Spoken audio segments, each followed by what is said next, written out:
আসসালামু আলাইকুম ওয়া রাহমাতুল্লাহ। সুপ্রিয় হাফিজ ভয়েসের দর্শক মণ্ডলী, আজকে জুম্মার দিন, সপ্তাহে সর্বশ্রেষ্ঠ দিন।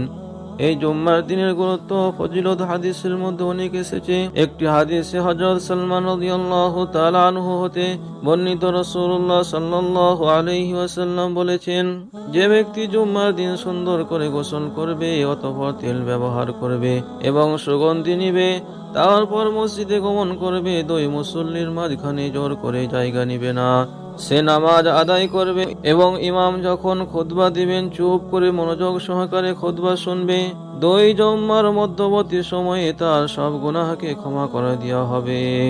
অন্য একটি হাদিসে রাসূলুল্লাহ সাল্লাল্লাহু আলাইহি ওয়াসাল্লাম বলেছেন, যে ব্যক্তি অবহেলা ও অলসতা করে পর পর 3 জুম্মার নামাজ ছেড়ে দিল, মহান আল্লাহ তাআলা তার অন্তরে মোহর মেরে দিবেন।